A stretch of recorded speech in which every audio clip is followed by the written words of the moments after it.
พระสังฆาธิการพระสงฆ์องค์เนนจุตนจุองค์ขอเจริญพรกับคณะศรัทธาสาธุชนทุกท่านวันนี้กระผมอาตมาภาพพระครูสังวรศิราภิรักษ์เจ้าอาวาสวัดสายมูลตำบลแม่กาอำเภอสันป่าตองจังหวัดเชียงใหม่ก็ได้มาพบปะกับคณะศรัทธาสาธุชนทั้งหลายวันนี้เป็นวันจันทร์ที่13เดือนพฤศจิกายนพุทธศักราช2566ซึ่งก็ตรงกับขึ้น1 ค่ำเดือนยี่เหนือไก่จะแผ่วเดือนยี่เพ็งและบอกศรัทธาญาติโยมทั้งหลายช่วงนี้เป็นเทศกาลเทศธรรมมหาญาติวัดเหนือวัดใต้ก็มีการเทศธรรมมีการทำบุญฮือทานหลายๆอย่างโดยเฉพาะงานกฐินก็เลยแฮม15 วันก็จะหมดหน้ากฐินและบอกศรัทธาญาติโยมทั้งหลายให้มีโอกาสรีบทำบุญกฐินปีหนึ่งมีครั้งหนึ่งปีหนึ่งมี1 เดือนมีโอกาสก็รีบทำกอบกุยเอาในคณะที่ยังมีกำลังที่ยังมีความสามารถที่จะทำได้รายการนี้ชื่อว่ารายการมรดกธรรมกำเมืองเทศนาอยู่ที่วัดสายมูลตำบลแม่กาอำเภอสันป่าตองจังหวัดเชียงใหม่วันนี้มาแทนเพิ่นบอกศรัทธาญาติโยมทั้งหลายวันนี้มาแทนรายการเสียงธรรมเสียงอรุณโดยเฉพาะท่านพระครูอภิวัฒนบิกรมเป็นเจ้าของรายการอยู่เพิ่นไลน์มาเมื่อตี 3ปลายๆเนี่ยมาอ่านดูตีสาม20 กว่านาทีท่านพระครูอภิวัฒนบิกรมไลน์มาอาตมาตื่นตี 4 ตื่นตี 4ก็มาดูไลน์จะต้องออกตี 5นี่เอาไหนมาตันไหน ก็เลยวันนี้รายการนี้ชื่อว่ารายการมรดกธรรมกำเมืองมาแทนท่านพระครูอภิวัฒนวิกรมเมื่อคืนนี้ไปเทศที่บ้านหนองไหวงานข่าวดำของพ่อเปรมชัยอินเหลาคอจะพอคอแหบคอแห้งเสียงก็มาค่อยปกติตัวใดเจ็บคอ เมื่อคืนนี้ปิกมาก็4 ทุ่มไปเทศนาอยู่ที่วัดสายมูลตำบลแม่กาอำเภอสันป่าตองจังหวัดเชียงใหม่ส่งสัญญาณไปที่แม่ข่ายวัดปากตางเจริญท่านผู้อำนวยการก็ได้ส่งไปตามกระแสอินเทอร์เน็ตมีหลายๆสถานีมีจิตเป็นกุศลได้น้อมนำเอาพระธรรมเทศนารายการของพระคุณเจ้าทุกรายการ ไปออกอากาศคือกระปอกศรัทธาญาติโยมทั้งหลายได้รับฟังอย่างสะดวกสบายฟังอยู่ที่บ้านที่จองด้วยบุญกุศลด้วยจิตเป็นกุศลของเจ้าของสถานีวิทยุเจ้าหน้าที่ทุกท่านต้องขอขอบคุณและอนุโมทนาเป็นบุญเป็นกุศลแก่เจ้าของสถานีวิทยุเป็นบุญเป็นกุศลเจ้าหน้าที่ทุกท่านอาตมาได้นำเอาพระธรรมเทศนาจาดกมาเทศนาเป็นประจำทุกวันจันทร์เวลาปกตินี่6 โมงถึง 7 โมงวันนี้มาแทนท่านผู้อำนวยการดังกล่าวเรือน3 น้ำ 4เรือน3 น้ำ 4เป็นข้อ ปฏิบัติของแม่เฮือนแม่เฮือนของเฮาจะต้องมีน้ำจิตน้ำใจมีเรือนสามน้ำสี่ในเนื้อหาสาระของพระธรรมเทศนาเรือนสามน้ำสี่จะเป็นอย่างไรนั้นต้องขอปออกศรัทธาญาติโยมทั้งหลายได้ตั้งอกตั้งใจสดับรับฟังพระธรรมเทศนาเรือนสามน้ำสี่จบแล้วก็จะได้สรุปให้ปออกศรัทธาญาติโยมได้รับฟังและในช่วงที่สองก็จะเป็นทำเรื่องใหม่หลังจากจบภัยราชกุมารไปเมื่อ2-3 จันทร์ที่แล้วจันทร์ก่อนนั้นเพิ่นก็ถ่ายทอดในงานตักบาตรเทโวโรหณะวันจันทร์ที่แล้วก็มาตรงกับวันพระวันศีลมีการตานผ้าจำนำพรรษาก็เลยบัดสะดวกในการที่จะออกอากาศก็เลยงดไปมาปะกันวันนี้ตั้งแต่ตี 5ไปจนถึง7 โมงนะพระออกศรัทธาญาติโยมทั้งหลายก็ขอพระออกศรัทธาญาติโยมทั้งหลายได้ตั้งอกตั้งใจสดับรับฟังพระธรรมเทศนาเรือนสามน้ำสี่เป็นลำดับต่อไปนะโมตัสสะภะคะวะโตอะระหะโตสัมมาสัมพุทธัสสะ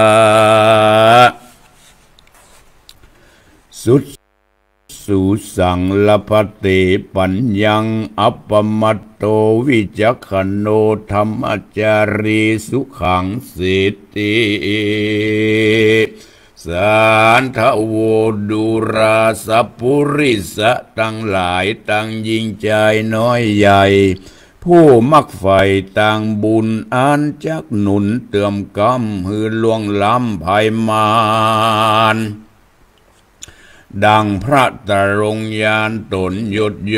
ตันได้เทศนาโพธตาว่าคนผู้ใดนาบ่ประมาทบ่ละขาดกองดีหูเว้นหนีกรรมบาปอันกาหยาบทุกประการย่อมได้รับความสุขเจยบานคำเจ้าบ่โศกเศร้าประการใดแม้นตายไปภาคหน้าจากลูกล่าเมืองคนย่อมเอาตัวเอาตนไปเกิดที่ผาเสดเมืองสวงสวรรค์จะเล่นนาอันว่ากองดีนั้นไซหากมาได้อันใดเราจะไขเทศนาบอกเล่าหือหูเก้าตามรายคือคนยิ่งใจน้อยใหญ่ได้ตัวไตได้ปฏิบัติตามอย่างเรือนสามน้ำสี่เอาเป็นที่พิจารณาแถมพญาตัวเก่าหือมักเต้าลวงลายดังเราจักษาทยายบาอธิบายฮือหูตามมีบัดนี้เล่นนาอันว่าเรือนสามนั้นคือเรือนหลังแรกเก้าจุงพำรู้คือเรือนที่อยู่อาศัยพองนับอยู่ไปคำเจ้าบ่หูกึดเล่ารักษาพอตามฝาในและนอกมีแต่อยากเยื่อปอกเป็นสายกำปุ้งตายหอยย้อยมดใหญ่น้อยยะหยาบฝูงแมงสาบสะโซนพอไปบนคนหิงน้ำอาสำหายยิ่งนำนาหันวัฏฐาพาเสืออันเก่าเกื้อบ่ไรห้อยตากไว้ลุงลังสั่งเป็นสังก็บ่หูรังที่อยู่รังหนูแป้งปลาตงแป้นตงปูไหลค้อนอยู่เป็นบ่อนของไผมันจักยังยักย้ายไปมากัวปาดป้ายขา หักลำบากนักเหลือใจพอเฮือนไปในเหี่ยวฟุ้งยิ้วผ้ามุ้งและมอนพอสลีที่นอนเสือสาดฟุ้งเลี่ยบ่อนน้อยสิ้นเสื้อห้อยตามฝาพอลงมาช่วงล่างอยากเยื่อกว้างเก่าใหม่ขี้เป็ดขี้ไก่วัวควายเหี่ยวฟุ้งยายกับน้ำเหม็นเหลือล้ำเปอะตุ่มบ่มีผาลุ้มแต่เล่าแมงวันเป่าแมงวันเป่าสะสนป้าหือใจโตนหดหูย้อนว่าคนที่อยู่บ่รักษาหอเหือนบ่นำหนาปัดกวาดหือสะอาดหมดสายเต้าอยู่ไปคำเจ้าแจ้งคำเล่าได้กลัวเปียทิหลายอุบาทจักมาปาดกายาเทวบุตรเทวดาตั้งหลายมวลหมู่อันรักษาอยู่หอเฮือนตนก็บ่บันดลช่วยกำมือล่วงล้ำเครื่องขี่เคาะไปมีถอยไล่จีป่วยไข้ย่อมมีมาได้เครื่องกามบ่ขาดตุกไม่มาดเลิงเล่นนาส่วนอันว่าหอเหือนใดนั้นเล่ากันผู้เป็นเจ้าหูปัดหูกวาดปัดปัวบ่ฮือมองมัวไม่มาดมันปัดมันกวาดรักษาติวดามวลหมู่อันรักษาอยู่ยังเฮือนยอมสักเสือนสาสาวพันปอนเก่ายินดีฮือได้สุขขีจินจ้อยบ่ฮือตำก้อยเครื่องกาเหมือนดังเกหาใหญ่กว้างอันเป่งสร้างเหล่าโหฐานกันว่าเจ้าของมันเอ็นยานขี้ข้านอยู่แต่บ้านบ่ดอกบ่ได้บ่คงควายเก็บกวาดปล่อยให้เรียราดรุงรางสั่งเป็นสางก้อมบ่หูเหี่ยวฟุ้งเป็นหยับยุ่งบ่แงมตาก็เป็นดังเกหาอันเก่าดูหม่นเศร้าเสียสรีบ่เป็นดีแต่ใส่ปางใจเอาไม่เครื่องกา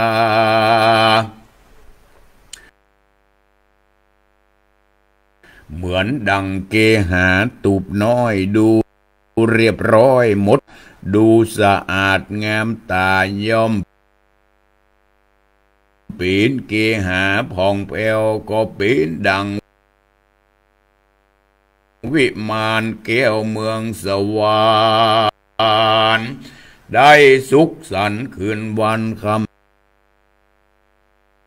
ำเจ้าบ่โศกเศร้าประการใดจะและนา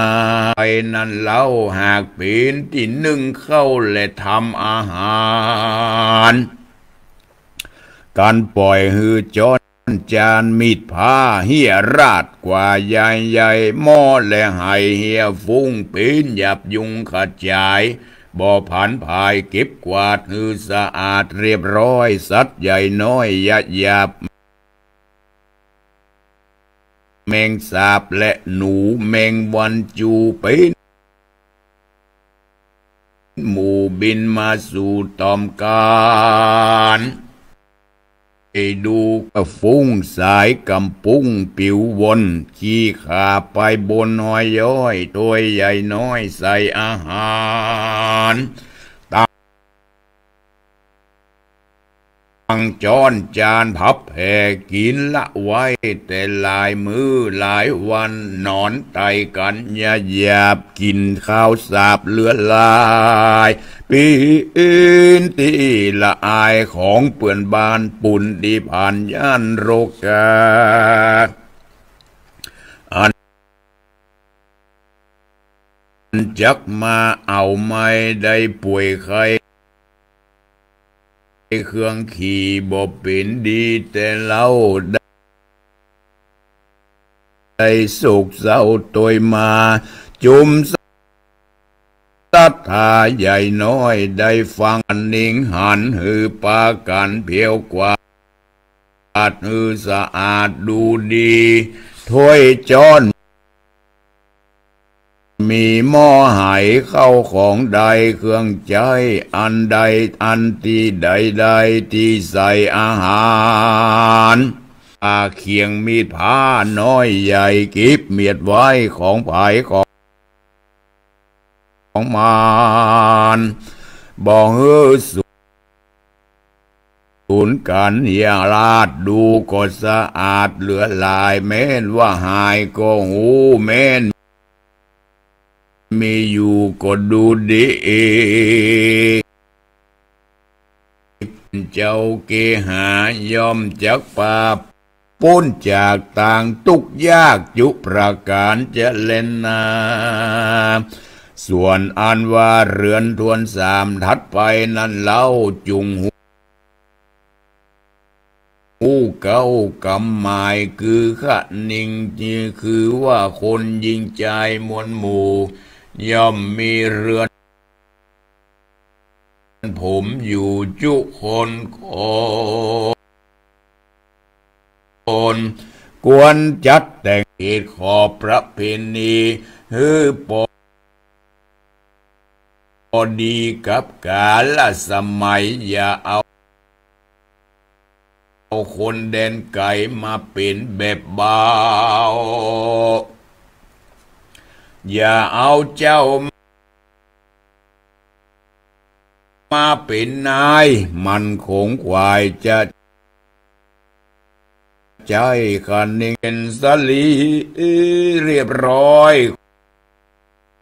คนใหญ่น้อยเล็งหันย่อมปากันกล่าวโอสักเสริญอยู่เริงและนาโมราสตาตังหลายมวลหมู่อันใดใส่ใจบุตรทัดไปนั้นโสดพระพุทธเจ้าโพธิเทศนาไขขียาบอกจีน้ำสีแถมลาวอ่านว่าน้ำทวนเก่าชื่อว่าน้ำใจจุ้งจำไว้เป็นธาราน้ำทวนสามนั้นนาคือน้ำกินส่วนน้ำอาจินทวนสี่ไข่บอกจีปลายลุนคือน้ำต้นปูนนั้นลาวดังมวลหมู่ได้พามรู้ยาวไปบัดนี้เด็ดอันว่าน้ำสีนั้นเล่าบททวนเก่าชื่อว่าน้ำจิตน้ำใจคนผู้มีใจดีตั้งมานบ่ไหววันเฟือนคอนบ่อาวรเอาไม่อยู่เตียงเต้าตีขามีสติมาจดยังมีสมาธิจังอยู่ในใจแม้นมีคนมาไขแจ้งด่าจ่าร้ายว่าไขกามเป็นกำมัวดำจ้าถอยหรือตาต่อยบุบตีก็มีใจดีดังเก่าบ่ไม่เอาโกธาจะเล่นนาแถมประการหนึ่งเล่าคนหนุ่มเท่ายิงใจควรมีใจผายเผื่อแผ่ฮือหูคุณโปคุณแม่ทั้งสองควรสะหนองตอบแทนฮือเมนต่อจอบของดีบอกกาลีบับใบฮือโปแม่ได้เครื่องกาแถมนัยยะหนึ่งนากันพี่น้องหรือคนเกี่ยวข้องกับตน ป่วยไข้ต่อตำถูกดันทกรรมหรือถูกทันตกรรมลำบากมาทุกข์มายากมาจูกวนอินใบฮือพ่อแม่ได้เครื่องกาแถมนัยยะหนึ่งนากันพี่น้องหรือคนเกี่ยวข้องกับตนได้ทารนเอาไม้จีป่วยไข้ต่อตำถูกดันทกรรมหรือถูกทันตกรรมลำบากมาทุกข์มายากมาจูกวนอินดูไฟหอยบ่ละปล่อยวางไปกวนเร็วไวช่วยกำมือล่วงล้ำเครื่องขี่เข้าของมีน้อยมากกวนบริจาควงวางปันหัวมันลูกไม้ของเครื่องใจเสื้อผ้าหรือเครื่องงาอลังการตั้งอาหารข้าวน้ำยกยืนพำปันไปดังกล่าวมาชื่อว่าเป็นผู้มีน้ำใจอันประเสริฐปางเกิดสวัสดีเจริญนาแถมประการหนึ่งใจเหล่านี้บ่สับปะลี่สกกอกบ่ปลิ้นปอกหัวเมาบ่กวนเก่าด้วยบาปอันกายาพึกนามีเมตตาใฝ่หอยต่อคนใหญ่น้อยยิ่งใจมีใจภายเพื่อแผ่คุณนาแก่ศรัทธาอันเครื่องกาลำบากคือปุ้นจากเครื่องขี่โมทิตามีใจจื่นหันผู้อื่นเจยบานมีลาภสการมักตายะสะลังเขาเหลือหลายก็มีใจผายจืนจ้อยบอกกึดถ้อยอิจฉาอุเบกขานั่นเล่าหันโกนหนุ่มเท่ายิ่งใจหรือสัตตาหลายน้อยใหญ่ได้เอาไม้เครื่องขีนได้เจ็บปิ่นหลังคอนปีนตุกร้อนเหลือหลายหรือได้ตายมวยม้างกวนรีบอ้างยาวไปว่าสัตว์อยู่ในโลกใต้เกิดมาใจเวรกรรมอ่านกรรมนำมารอดย้อนมวยเหมาะย่อมมวยมอดมรณาจักเครื่องกาเอาไม่หรือจักใดเป็นดีย้อนกรรมมีจาดก่อนมาไล่ต้อนโดยตาล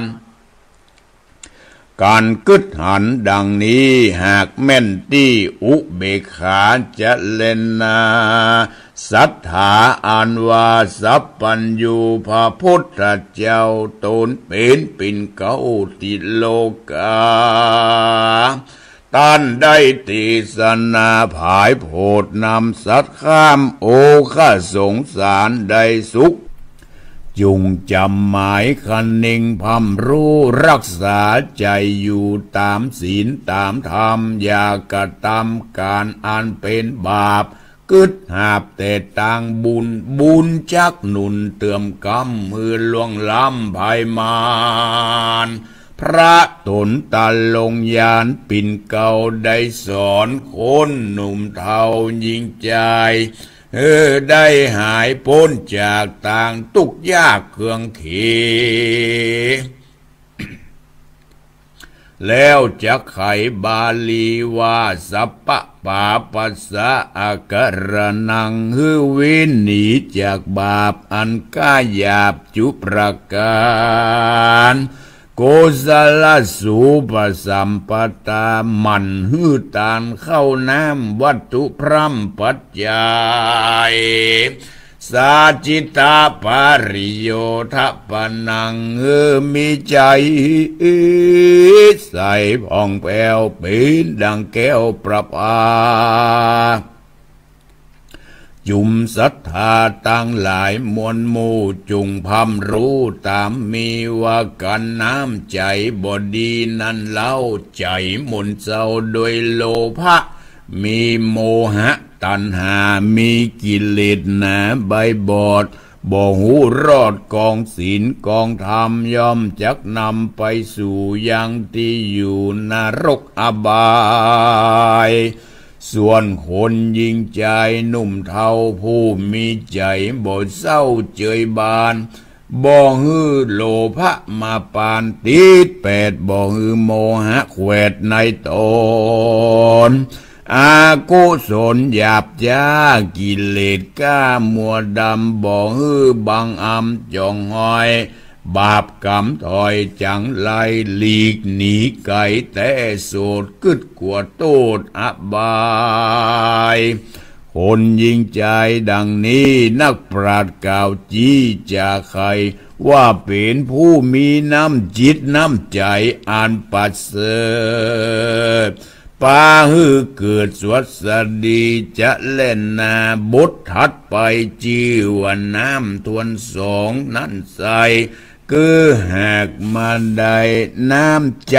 แต่ดีลีน้ำใจหม้อไหมีองค์น้ำอันมีอยู่พร่ำจุหนจุแห่งอย่างอื่นได้แห้งหายไปมันพอใจคำเจ้าเอาเขาเจ้ามันล้างอย่างมีสังข้างไปนายโมดใสปิ่งปล่อยแม้นคนใหญ่น้อยมาหันยอมปากันใจจืนปีติตื่นเจยบานจักเล่าขานกล่าวจี้ว่าคนเฮือนนี้ดูฉลาดหม้อไหสะอาดดูดีย่อมเป็นสลีบทสาวแก่ผู้เป็นเจ้าเกหาและนาบทถัดไปคือเรือนทวนสามลำดับตามตั้งแต่เก้าคือน้ำกินนั่นเล่ากาวถอยน้ำหม้อใหญ่น้อยเรียงรายน้ำต้นไม้ตั้งไว้คนน้อยใหญ่ดื่มกินโสมดังอาจินน้อยมากอย่าแห้งหากหายไกลกะพองนั้นนาบดใจแข็งน้ำดาจากแห้งกัดก้อยมดใหญ่น้อยแมงสาบไตผะปาบสะสนขี้ไข่วนยันยองลอยอยู่พองป่าปานบางพองมีข้าวสุกข้าวสารตกใส่ถ้าข้าวไก่อยากเยื่อลอยควายสะสนบ่เป็นมงกุลแต่เล่าแก่ผู้เป็นเจ้าเกหากันวงศาพี่น้องหรือคนเกี่ยวข้องมหารเขาจักติเตียนขวัญกล่าวถอยว่าเรานี้ถอยมากล้ำสุดแต่น้ำจักกินก็อาจินแห่งขาดบ่สะอาดงามตาเหตุนั้นนาเรานี้กวนกึดทีคันนิงนายว่าเรือนผู้ใดนั้นเล่าปีนดังบอกเล่าไข่ปันจุงปากันกึดพรำอย่าหืนน้ำแห้งขาดมันพัดมันกวาดสวยล้างดังกล่าวอ้างไขมายอมจากป่าปุ้นจากต่างตุกยากเครื่องขี่พยาธิหนีบ่มาใกล้การจีป่วยไข้ก็บ่มาปานได้เจยบานจืนจ้อยคนใหญ่น้อยย่อมสักเสริญอยู่จำเริญมั่งเต้าต่อตุกคำเจ้าสวัสดีจ้าและนาบทถัดไปคือน้ำท่วนสี่ไข่บอกยี่คือน้ำต้นปูนอ่านว่าชื่อนี้ดาจักศูนย์กว่าจอยเหตุคนใหญ่น้อยปัจจุบันลางคนบอกเคยหาอันบอกเคยหูย่อมมีอยู่ไผ่อู้จะเริงบ่ล่ำเปิงถามหาเหตุนั้นนะเราจักอยากกล่าวจี้ฮื้อแจ้งที่หันกุล อันว่าน้ำต้นปูนนี่เล่าคนบาเก่าโบราณกันจักมีการมีงานใหญ่เนาะอ้อยก็ไฟห้อยเศร้าเหวงหายังหมากปุยยาสีเสียดตั้งหนังก่อเมียดและต้นปูนกันว่าบัวรำมวนพร้อมพราก็เอามาใส่ขันหมากเอาไว้กันคนใกล้คนไก่มาหาตั้งวงสามวลหมู่ก็เอาขันหมากมาสู่รับตอนหายฮ้อนยินดีเป็นประเพณีแต่เก่าสืบกันเล่ากันมาอ่านว่าน้ำต้นปูนนี่นะเตรียมไว้เฮานี้ได้ขันนิ่งหมายว่ากันหมู่สหายพี่น้อง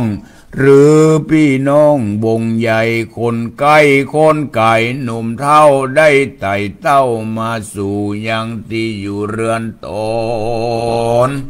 กวนเรรนรับตอนด้วยน้ำฮ้อนน้ำเย็นยกยอกินมาสู่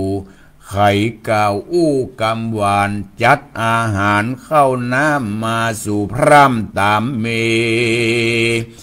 บดดาตีลูกเต้าบดดาเล่าหมูหมาบอกใครจะว่าย่อเป็นกำปอดแต่งจิตแต่งใจจากำใดเป็นคนปากม่วนถูกท้วนกองงามแล้วจะถามตาลาวหูเก้าไปแปดหูเก้าหูไปว่าเขาผ่านผายมาสู่ยังที่อยู่เรือนเราราประสูงใดจานั่นไส้หูไว้ตามมีนับเป็นประเพณีอันเป็นกองดีเลิศแล้วปากาศแก้วมันพายแม้นจักไปเหนือไปใต้คนน้อยใหญ่หุมหาย่อมปิยารักขอดบ่ละตอดตุมวางนับเป็นต่างอันผาเสดป่าเกิดสวัสดีจ้าเล่นนาจุมศรัทธาตั้งหลายเหยมวลหมู่อันปากันมาสู่ฟังธรรมได้จากกรรมแต่เก้าติดต่อเต้าตัวตามยังเรือนสามน้ำสี่ดังเก่าจี้ไขมาเรือนหลังหนึ่งนาเก่าอูคือเรือนที่อยู่อาสะลายหูเอาใจใส่เพียวกวาดสะอาดเรียบร้อยดังกล่าวถ้อยไขมาเรือนทวนสองนั้นนะคือเรือนไฟ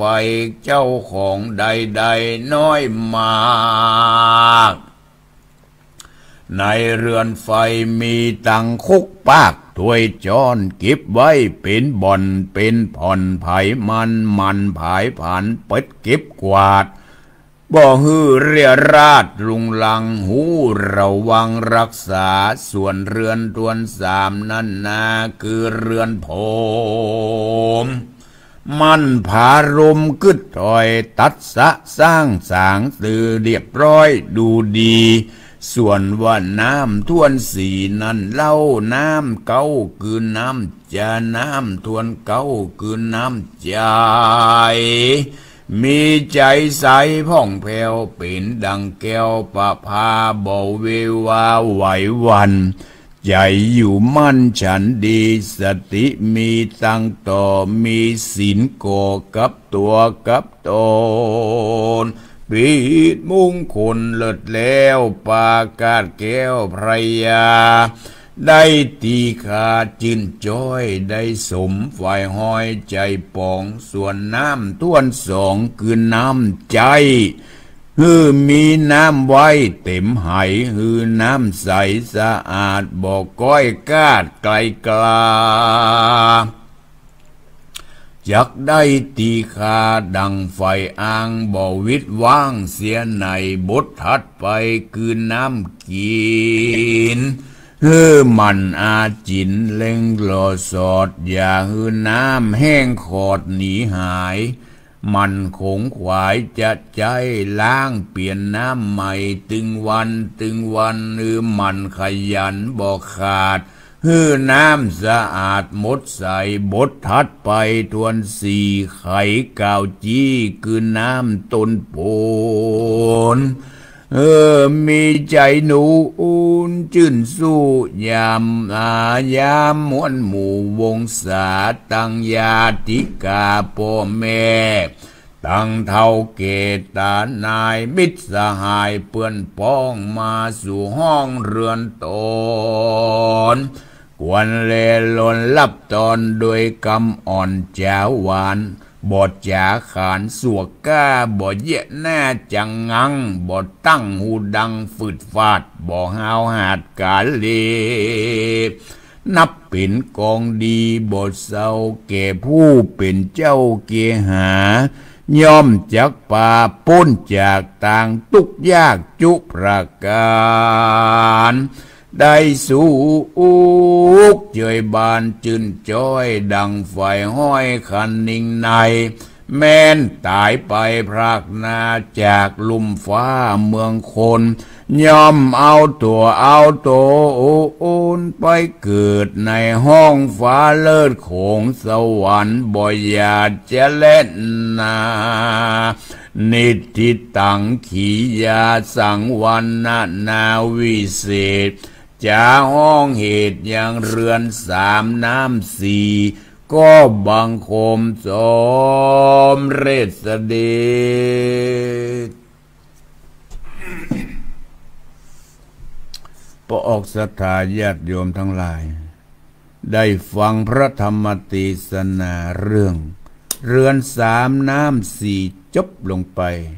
ในทำนองแบบพื้นเมืองเหนือของเฮา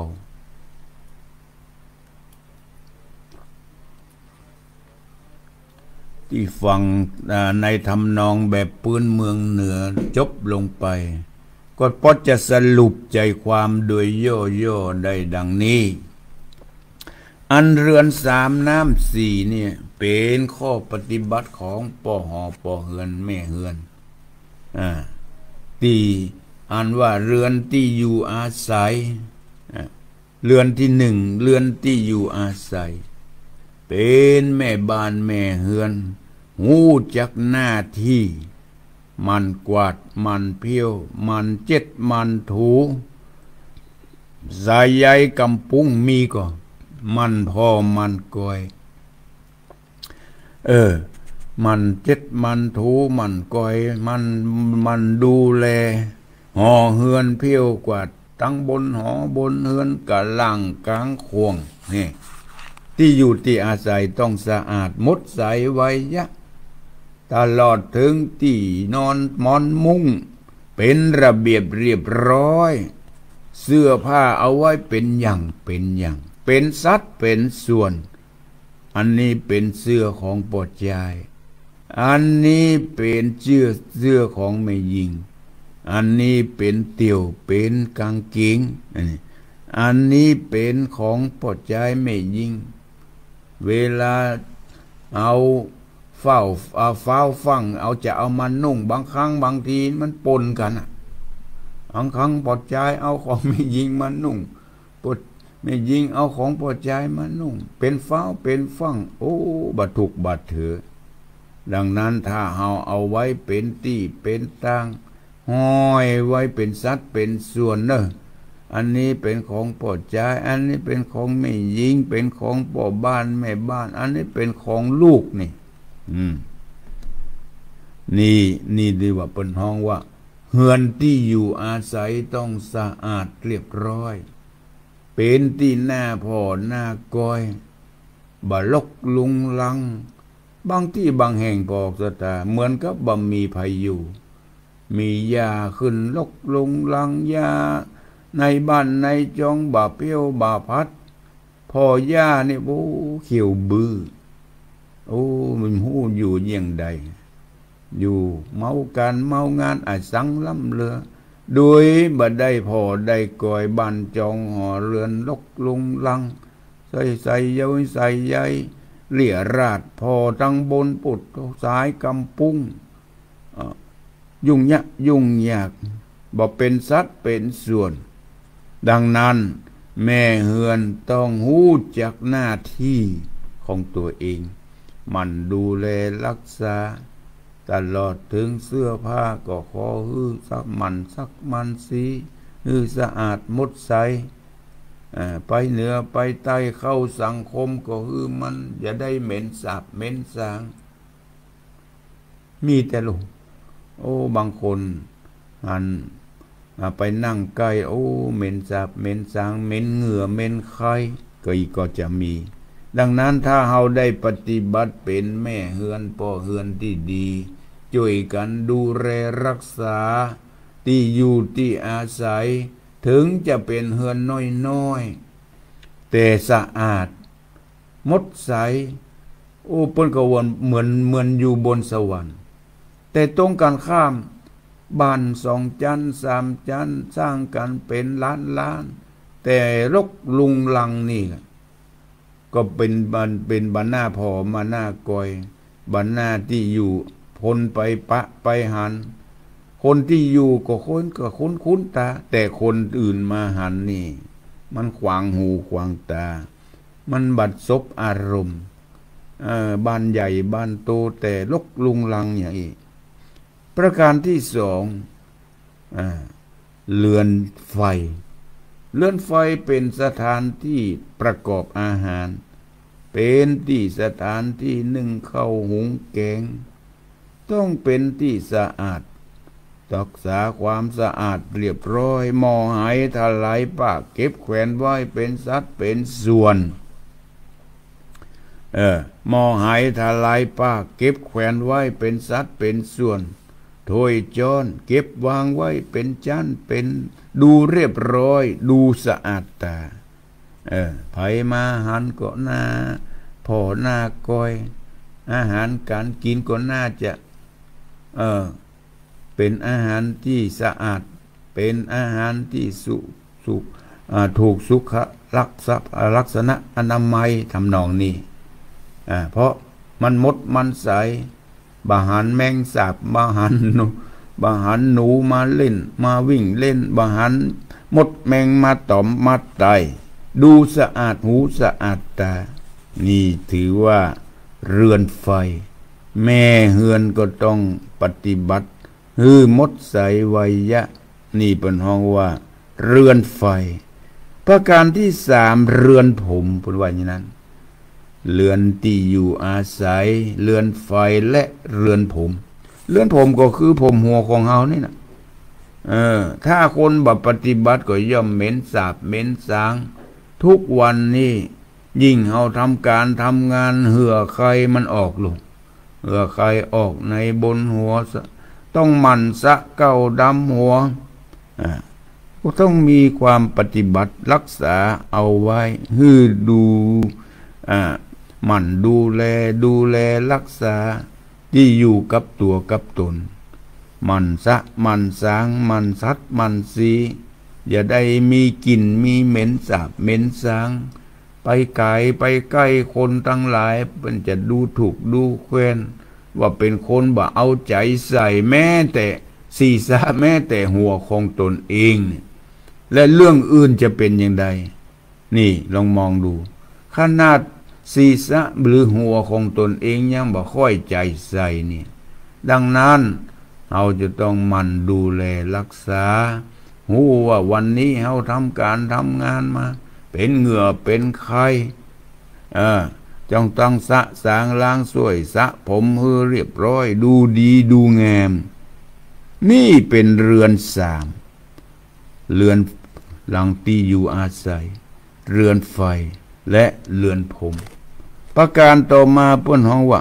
น้ำ4นั้นก็คือได้แก่น้ำใจน้ำกิน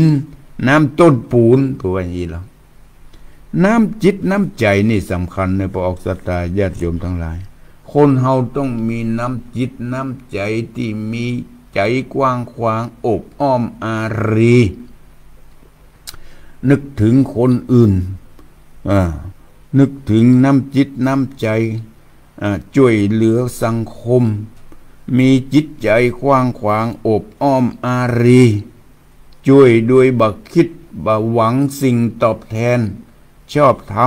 ำบุญฮือทานมีจิตใจอบอ้อมอารีหันคนอื่น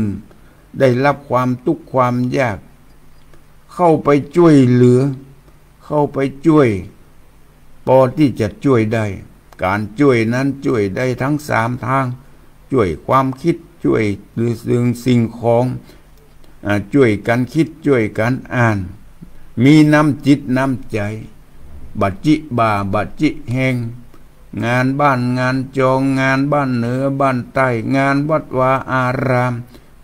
เข้าไปช่วยด้วยความเต็มอกเต็มใจคนเปิ้นได้รับความทุกข์ไปช่วยถูกเปิ้นมีภัยต่างๆเช่นถูกไฟไหม้ก็ดีน้ำท่วมก็ดีมีน้ำจิตน้ำใจเข้าไปช่วยสงเคราะห์นี่พอกสตาญาติโยมทั้งหลายมีน้ำจิตน้ำใจที่มีเมตตาความฮักมีกรุณาความสงสารเปิ้นได้ดิบได้ดียินดีที่เปิ้นได้ดี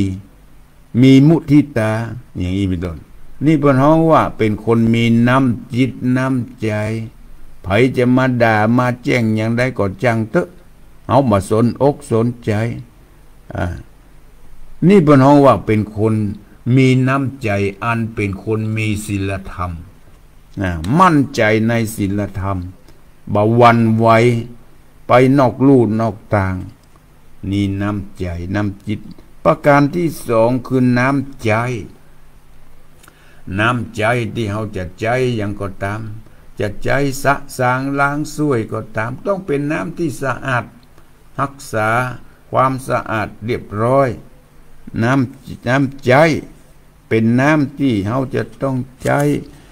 หลายประเภทนึกถึงบุญคุณของน้ำใจที่เราจะใจก็คือสะอาดหมดใสมีภาชนะเก็บไว้เป็นที่เป็นทางนี่น้ำใจน้ำกินนี่สำคัญให้พวกสัตยาติโยมทั้งหลายบ้านจองหอเรือนต้องมักสมัยก่อนเพิ่นมีน้ำหม้อไว้แล้วน้ำหม้อกินที่ตั้งไว้บริการให้แก่คนไปคนมาคนเข้าบ้านเข้าจองจะต้องมีน้ำหม้อมีน้ำบุยกายไว้ห้อยไว้น้ำหม้อและน้ำบุยก็ดีเขาก็ต้องมีรักษาความสะอาดน้ำหม้อกินที่เขาตีไว้จะต้องสะอาดเรียบร้อยหน้าพอหน้ากอยหน้ากินหน้าสะอาดหม้อก็มดใสดีบ่มีแมงวันบ่มีแมงอย่างมาตอมมาไต่บ่มีอย่างมาติดกับปากหม้ออย่างในธรรมเป็นว่าบางครั้งบางทีมีแผวเข้าตกอยู่ในหม้อพอแล้วมันน่ากินจะต้องมีน้ำหม้อกินต้องดูแลให้สะอาดน้ำดื่มน้ำกินตลอดปัจจุบันนี้ใจแก้วใจขวดเนาะบอกศรัทธาเป็นแก้วเป็นขวดเปลี่ยนไปละน้ำหม้อกินน้ำบ่ใครมีละใจน้ำขวดก็ต้องมีมันสะอาดเรียบร้อยอย่าได้มันสกปรกถ้ามันสกปรกแล้วมันบ่น่ากินน้ำกินต่อไปเป็นน้ำต้นปูนน้ำกินว่าไปแล้วน้ำต้นปูนอันที่สี่สมัยโบราณสมัยก่อนเนี่ยเป็นเรื่องที่จะต้องเตรียมคือขันหมากจะต้องเตรียมปัจจุบันนี้ไม่ค่อยมีแล้วบอกสตาญาติโยมทั้งหลายสมัยก่อนนี้จะต้องมีการมีงานมีแขกมากาห้องก็ต้องมีขันหมากมาต้อนรับในขันหมากนั้นจะต้องมีหมากสีเสียดมีปูมีหนังไม้มีปูนเป็นเอาว่าต้นปูนหรือก๊อกปูนจะเป็นปูนขาวปูนแดงที่เปิ้นกินกันสมัยนี้ก็ยังมีอยู่พ่องสมัยก่อนนี่ส่วนมากเปิ้นจะกินหมากกินเมี่ยงกัน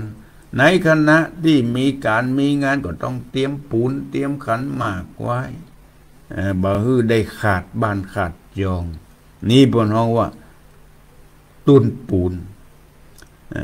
น้ำใจน้ำกินน้ำต้นปูนต้องฮื้อมีสมบูรณ์และเป็นที่สะอาดเรียบร้อยหน้าพ่อหน้ากอยหน้ากินถือว่าเป็นผู้รักษาหน้าที่ของพ่อบ้านแม่เฮือนถูกต้องตามหลักของผู้ครองเรือนอาตมาได้เทศนาไปพอสมควรแก่เวลาขอยุติในการพระธรรมเทศนาเรื่องเรือนสามน้ำสี่ไว้เพียงแค่นี้พอกสตาญาติโยมทั้งหลายเวลาที่เหลือเล็กน้อยนี้ใครจะโทรมามาจ่ามาแจ้งผลการรับฟังแจ้งมาที่